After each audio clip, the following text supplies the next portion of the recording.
What if the country that lectures the world about freedom is quietly less free than a city-state that bans chewing gum? Here's a question that will keep you up at 3 in the morning. You live in America, land of the free, home of the brave. You are taught that freedom is in the DNA of this nation. It is baked into the Constitution, carved into monuments, and repeated in every history class from kindergarten to college. Now imagine you land in Singapore, a tiny island, a place where the government controls a shocking amount of daily life. They fine you for jaywalking. They once banned chewing gum. The press is tightly managed. And yet, people there feel free. They walk home at 2 in the morning without fear. They build businesses in weeks, not months.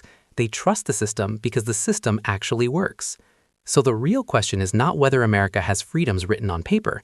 The question is, how many of those freedoms can the average person actually use every single day in their real life? That is the 3 a.m. test, and the results might shock you. Let us go through 10 areas where this comparison gets very uncomfortable, very fast.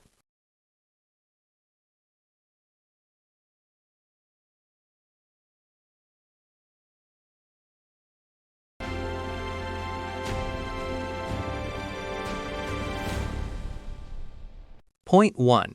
Personal safety and walking the streets at night. Here is where the 3 a.m. test gets its name. In Singapore, a woman can walk alone through the streets of any neighborhood at 3 in the morning. Not because she is brave, because she does not need to be. The violent crime rate in Singapore is so low, it barely registers on global charts. In 2023, the murder rate was roughly 0.2 per 100,000 people. Now compare that to America. Cities like St. Louis, Baltimore, and Detroit have murder rates above 60 per 100,000. That is 300 times higher. Freedom means nothing if you cannot walk outside safely. The freedom to own a gun does not help the person being shot. The freedom of speech does not comfort a family grieving a preventable death. Singapore chose order and safety, and for millions of residents, that choice gave them a freedom that the Bill of Rights has never managed to guarantee.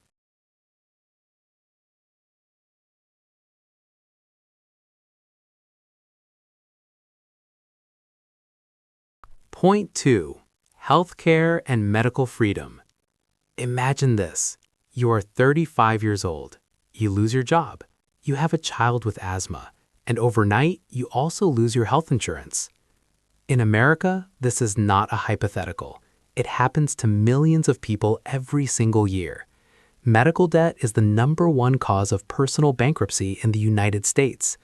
Over 40% of Americans say they have avoided seeing a doctor because of cost. In Singapore, they have a 3-tier system called MediSave, MediShield Life, and MediFund. Everyone contributes a small portion of income into a personal health savings account. Everyone is covered. No one goes bankrupt because they got sick.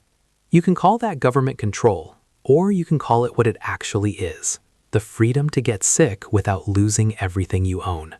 In America, getting cancer is also a financial crisis.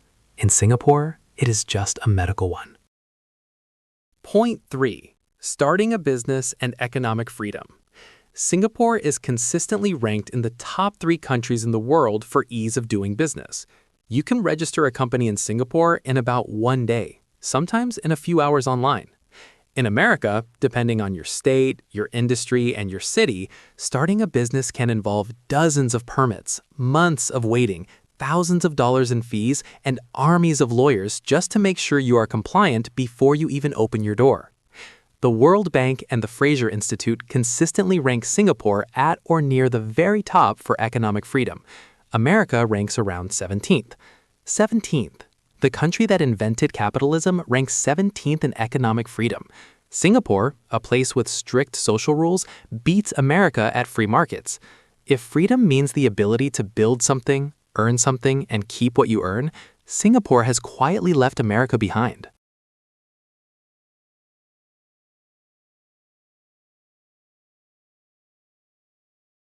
Point 4. Education and the freedom to learn. In America, the quality of your education is determined almost entirely by your zip code. If you are born in a wealthy suburb, you get excellent schools, advanced programs, and real opportunities. If you are born in a poor urban neighborhood or a forgotten rural county, You might get crumbling buildings, underpaid teachers, and no future path. That is not freedom. That is a lottery you did not choose to enter. Singapore's education system is regularly ranked among the top 5 in the entire world.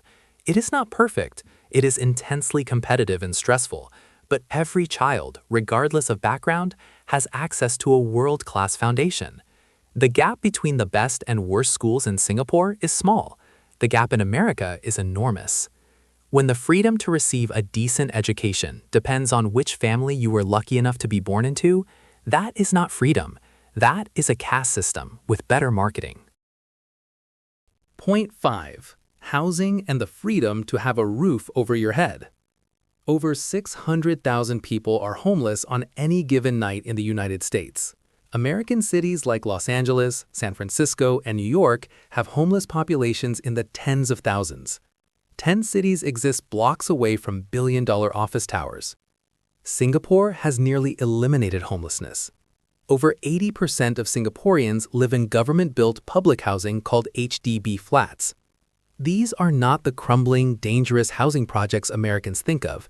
These are clean, well-maintained, community-integrated apartments in a country with one of the highest homeownership rates on Earth. Is it freedom to own your home in a government program? Or is freedom the right to sleep on a sidewalk? America has chosen the latter and called it liberty. Singapore made a different choice, and tonight, almost no one there is sleeping outside.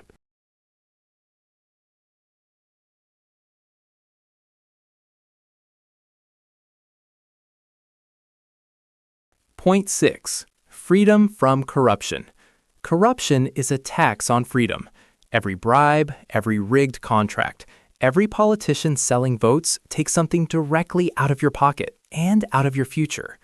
Transparency International ranks Singapore as one of the 5 least corrupt nations on Earth. Politicians caught in corruption face swift consequences. Civil servants are paid well, specifically to reduce the temptation of bribery. The system is not perfect, but it is built with anti-corruption as a core design principle. America, by contrast, has legalized much of its corruption. Lobbyists spend billions influencing laws. Politicians receive legal donations from corporations whose industries they then regulate. Dark money flows through elections with no accountability. When powerful interests write the laws, your vote means less. Your freedom means less. Singapore citizens deal with strict government, but at least the government is working for the nation. In America, the question of who the government is actually working for is one that keeps getting harder to answer.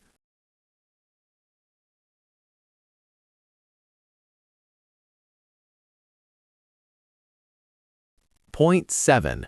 Freedom of the press and access to truth. This one feels obvious, and it is more complicated than it looks. Yes, Singapore ranks poorly on press freedom. The government controls or strongly influences major media outlets. Journalists can face serious consequences for criticizing leaders.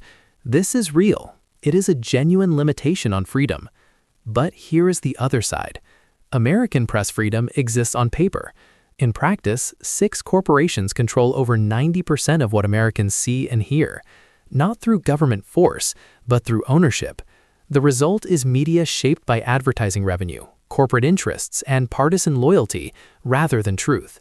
Americans have the legal freedom to say anything, but they live inside information ecosystems so fragmented that 2 people can watch the news every day and end up with completely opposite versions of reality. Which is more dangerous? A government that controls what you hear, or a system so chaotic that truth itself becomes impossible to find? Neither is good, but pretending America solved this problem just because censorship is not government-run is deeply naive. Point 8. The freedom to retire with dignity. In Singapore, every working person contributes to a system called CPF, the Central Provident Fund. A portion of every paycheck goes into accounts for retirement, healthcare, and housing. It is mandatory. You cannot opt out. In America, retirement is largely optional, and millions of Americans have saved almost nothing. Over 50% of Americans over 55 have less than $50,000 saved for retirement. Nearly a third of Americans have zero retirement savings at all. The freedom to choose whether to save has led to a retirement crisis, where tens of millions of elderly people will face poverty in the final years of their lives. Singapore's mandatory savings system means that virtually every retired citizen has real financial security. They did not have absolute freedom to spend every dollar they earned, but they have the freedom to retire with dignity. Sometimes, freedom to choose unwisely is not a gift. Sometimes, a system that protects your future self from your present choices is the more humane design. Point 9. Freedom from fear of law enforcement. This may be the most painful point. In America, the relationship between citizens and police is defined, for a large portion of the population, by fear. Black Americans are killed by police at roughly 2.5 times the rate of white Americans. Studies consistently show racial disparities in stops, searches, arrests, and sentencing. The prison population in America is the largest on Earth, both in total numbers and per capita. Over 2 million people are currently incarcerated. America has about 4% of the world's population and over 20% of the world's prisoners. In Singapore, the criminal justice system is strict, sometimes brutally so. Caning and mandatory death penalties for certain drug offenses exist. These are serious human rights concerns. But for the everyday citizen going about daily life, the encounter with police is not a source of existential dread based on the color of their skin. Neither system is ideal, but freedom cannot be measured only by the rights listed in a document. It must be measured by who actually gets to experience those rights when they step outside their front door. Point 10. The freedom of time. This is a freedom nobody talks about, and it might be the most important one. The average American worker takes about 10 days of paid vacation per year. Many take less because of workplace culture that shames rest and glorifies overwork. Singapore mandates at least 7 days of paid leave by law, but in practice, most full-time workers receive between 14 and 21 days. Combine that with a dozen public holidays, and the picture changes dramatically. But beyond vacation days, Americans spend enormous amounts of time dealing with broken systems, hours navigating insurance bureaucracy, hours on hold with government agencies, hours commuting on infrastructure that has not been properly maintained in decades, hours working second and third jobs just to cover basic expenses. Time is freedom. Every hour you spend surviving a broken system is an hour you did not spend living your actual life. Singapore systems, healthcare, housing, transit, banking, are designed to work efficiently. Citizens spend less time fighting the system and more time living. When you add it all up, the average Singaporean may have more hours of genuinely free time in a week than most Americans. So, is America less free than Singapore? The answer is, it depends entirely on who you are and what kind of freedom you actually need. If you are wealthy, white, healthy, and well-connected, America probably feels like the freest place on earth. Your constitutional rights are real. Your opportunities are vast. The system works for you. But for tens of millions of Americans, those freedoms exist only on paper. The freedom to go broke from a hospital bill, the freedom to sleep on a street, the freedom to fear the people sworn to protect you, the freedom to watch your retirement disappear because nobody forced you to save. Singapore traded some freedoms for guarantees. America kept the freedoms and forgot the guarantees. Neither country is a paradise. Both have deep and serious problems. But the conversation about freedom has to grow up. It has to stop being about flags and speeches and start being about the daily lived experience of ordinary people. Because freedom is not what your Constitution says you have. Freedom is what you can actually do when you wake up tomorrow morning. Think about that at 3 a.m.